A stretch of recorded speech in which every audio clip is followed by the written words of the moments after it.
BSNL tower নির্মাণের কাজে ম্যানেজারের কাছে 20,000 টাকা দাবি মথার চুনোপুটি নেতাদের বলে অভিযোগ। তাদের দাবি অনুযায়ী টাকা মিটিয়ে না দেওয়ায় বাড়িতে ফেরার পথে ধিতিশ্রী কোম্পানির ম্যানেজারকে আটক করে আক্রমণ চালায় এবং নগদ টাকা ও স্বর্ণের হার ছিনতাই করে নিয়ে যায়।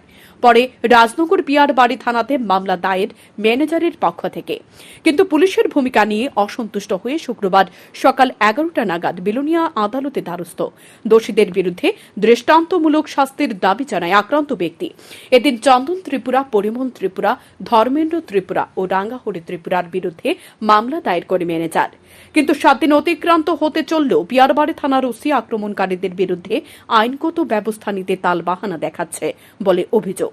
ধিতিশ্রী কোম্পানির ম্যানেজারের নাম রাখাল ভৌমিক, বাড়ি বাইখোরা থানাধীন রামরাইবাড়ি এলাকায়। তিনি বলেন, এই আক্রমণের ঘটনাটি ঘটে গত 12 জুন বিকেলে রাজনগর থানাধীন ওয়াংছড়া স্কুল কর্নার এলাকায়।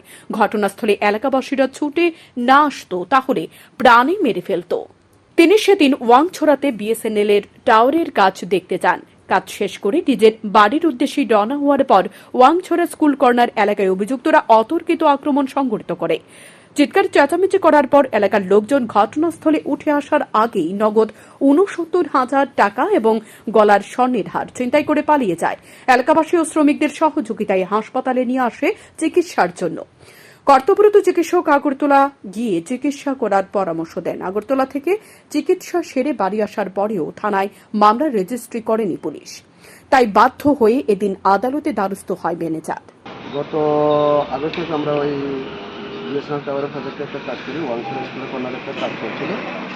তো এখানে লেবারের সাথে এখানে কারোর সাথে সাধারণ কিছু চলেছিল না, আর কোনো সব ছিল না। তখন একদিন ওখানের পরিবার নামে একটা ছিল, আমার ফোন করছিল, দাদা মনে হয় আচ্ছা ঠিক আছে, তুমি একটা থানাতে অ্যাপিয়ার করো, অ্যাপিয়ার করার পরে সেটা আমি সলিউশন করে দেবো। এরপর আর কোনো শব্দ ছিল না। গত 12 তারিখ আমি ওখানে কাজ করাতে গেছি, আমার কিছু কাজ পেন্ডিং ছিল। কাজ সারানোর পরে তারা হঠাৎ আইয়া আমাকে বাধা দিল গাড়ির সামনে আসে। তখন এইখানে 3-4 কথা কাজ ঠিক করে তারা হয়তো কিছুভাবে আমার উপরে 8-10 জন মানুষ আক্রমণ করে।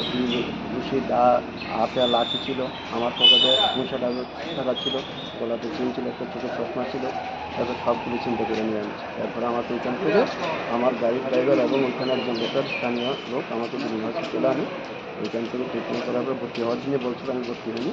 পরে আমি হাবানি হসপিটালে ট্রিটমেন্ট সারে আজকে আমি বিলোনিয়ার সামনে আসি।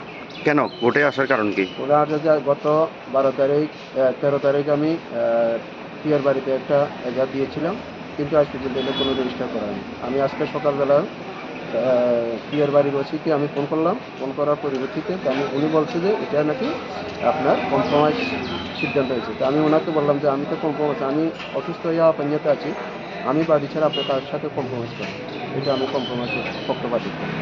এখন দেখলাম যে না, আজকে 21 তারিখ হয়ে গেছে, এই কারণে আমি এখন কোর্টে সমাপনাতে বাধ্য। এখন দেখার বিষয় আদালতে মামলা হওয়ার পর অভিযুক্তদের পুলিশ কিভাবে আড়াল করে। শান্তন।